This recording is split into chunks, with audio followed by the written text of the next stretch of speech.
Hey, good afternoon, everybody. It's your boy, Pigskin Pete. Happy Wednesday to everybody. Today, we're going to talk about what many people consider to be the greatest recruiting class in the history of the Clemson football program, this year's 2020 incoming class. The recruiting at Clemson has gradually progressed over the past 10 to 12 years under the leadership of Dabo Swinney, a financial commitment to the football program, which has spilled over into all of the other sports. For a lot of you guys don't even know this, Clemson never had a women's softball team before.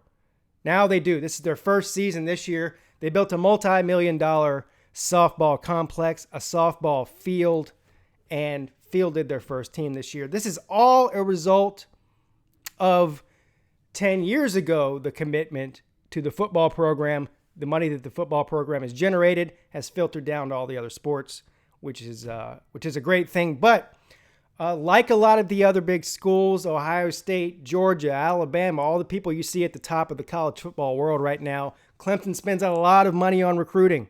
They reported $2.95 million in 2019 that they spent on recruiting. That's mostly travel expenses, private jets out to California. Hell, we even got a guy from Canada, all of that. So, but you see, Georgia spent over $3 million, Alabama spent over $3 million, Ohio State spent over $3 million.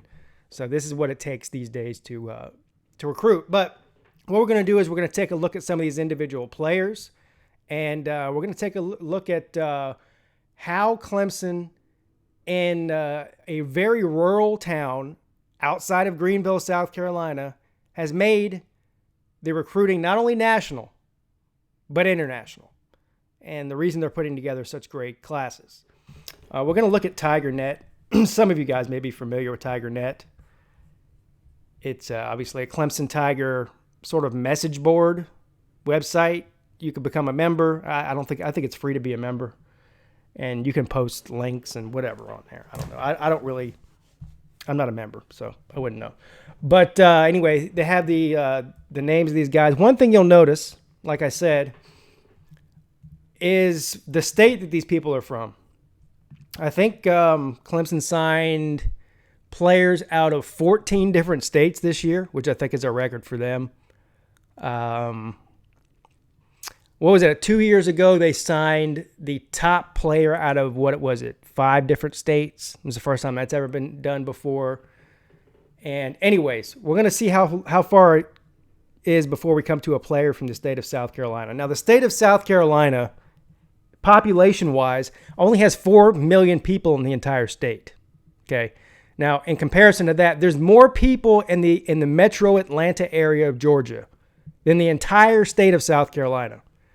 So this is why Georgia is such a great recruiting state, is because of Atlanta, and of course all the surrounding areas. But so there's just not enough players in the state of South Carolina. There are some great players.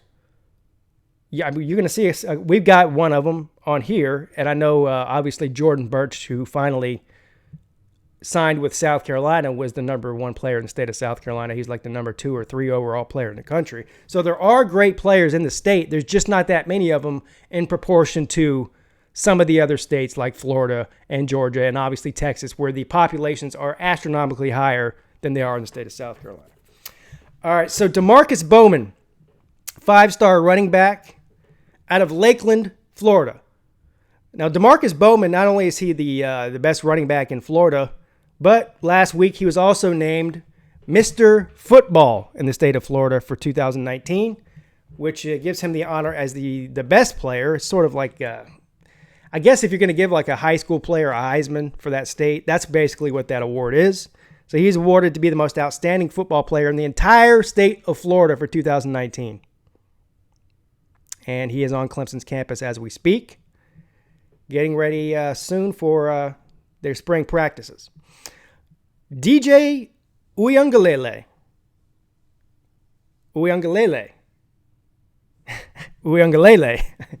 I think that's how you say it. Anyways, everybody knows who this guy is. St. John's Bosco quarterback, California state champion. 6'4", 246 pounds.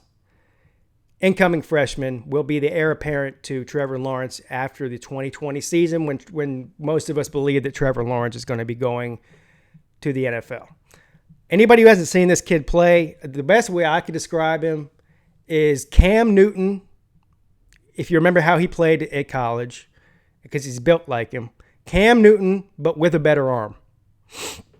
More accurate arm, I guess is the better way to put it. So he's an unbelievably talented kid and a very humble kid as well. He was the number one, what was he? He was the number one pro-style quarterback in the country. And then the young man, what's his name, Bryce Young, or something like that, that's going to Alabama, was the number one dual threat. So these are the top two, and they're both from California, by the way. But those were the top two players in quarterbacks in the country, him and the Alabama commit. Myles Murphy, defensive end from Georgia, Powder Springs, 5-star player, 6'5", 260, unbelievable player. If you're a Georgia fan, you got to get sick to your stomach looking. Listen, I know there's plenty to go around. I know Georgia had an amazing recruiting class this year, last year, the year before. The past 3 years, they've been in the top 3 every year. And depending on which site you look at this year, they were either 1, 2, or 3. In other words, ESPN had Clemson number 1. What was it? Rivals had Alabama number 1. 247 Sports had Georgia number 1. So depending on which one you look at. Anyways, they're a top 3 class. But a lot of these great players, man, coming to places like Clemson and elsewhere instead of going to the University of Georgia. But again, there's so much talent in Georgia, they can't get all of them. Anyway, Myles Murphy, great player out of Georgia. Brian Brizzy, the number 1 overall recruit in the country.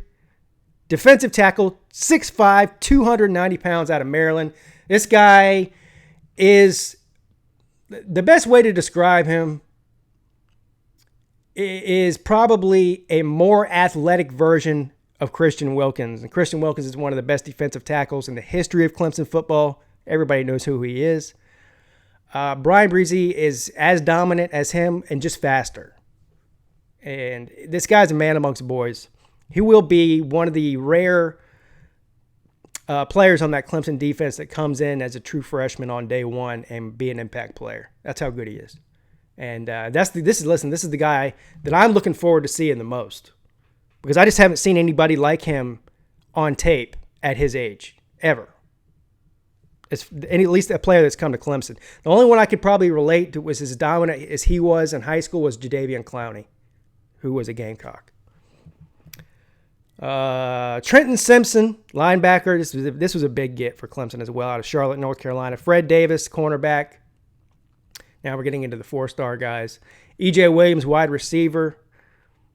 R.K. Mickens, safety. And these guys are Florida, Alabama, Texas. Trey Williams, defensive tackle out of D.C. Malcolm Green, defensive back out of Virginia. Brian Tucker, offensive line, Tennessee, out of Knoxville, Tennessee. At that, how does he get out of being a volunteer?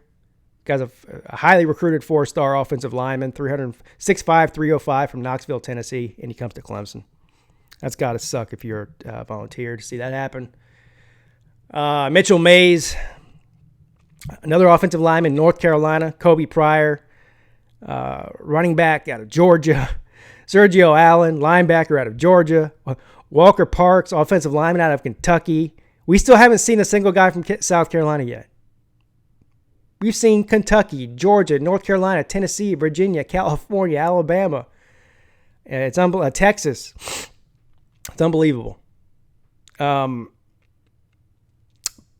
Chio, offensive lineman out of Georgia. John Williams, offensive lineman out of Georgia. Yeah, finally, DeMonte Capehart, defensive tackle out of South Carolina. He's another one of the most highly recruited defensive tackles in the country. He's dropped to a 4-star. At one point, he was a 5-star. Now you look under DeMonte Capehart, first guy we've seen from South Carolina so far. Ajoe, wide receiver, 6'3", 210 pounds. Where is he from? Canada. That's right. Canada. You guys know, here's a riddle for you. Some of you probably already know this. And now you can put it in the comment section. Who is the most famous Power 5 player right now in 2019 and probably in 2020 that plays for a Power 5 team, who is Canadian, who came to college after playing high school ball in Canada? Go ahead and type it down in the comment section. And I'll give you a hint. He was considered to be a Heisman runner up until the very end. He was a Heisman caliber player. That's your hint. First person that gets it right in the comment section, I will give you a shout out for it, for being smart. Anyway, so there you go. And you go, so you got him from Canada. You got Sage Ennis from Florida, Kevin Swint from Georgia, Trent Howard from Alabama, Tyler Venables, obviously Brent Venables' other son. He's got Jake Venables and then Tyler Venables. Obviously from South Carolina, from Clemson. And Tanner Tessman, the kicker from Alabama. So there you go. There you have it. I just named, I don't know how many, was that 25 of their top 25 players that they recruited in this class. And only 2 of them were from South Carolina. And one of those 2 was Brent Venables' son. So this is the reason that Clemson is having such great success recruiting right now, is because they're able to go pick and choose basically the best players in the country outside of the state of South Carolina, and there is no limit to this at this point. Who was it last year? One of the wide receivers. Anyway, that was the first guy we'd signed from California in a long time, in like 30-something years. And since then, we're signing multiple more. And we already had the number 1 overall recruit in the country for 2021 class. He's from Los Angeles, California, committed to Clemson. So the 2021 class looks like it's going to be just as good as the 2020 class. Here's the other thing that makes things different now than they used to be in the recruiting world. These players recruit each other through Facebook and Twitter and social media in general, Instagram, whatever. It didn't used to be that way. Now it's such a national sport in the high school ranks that these guys know each other.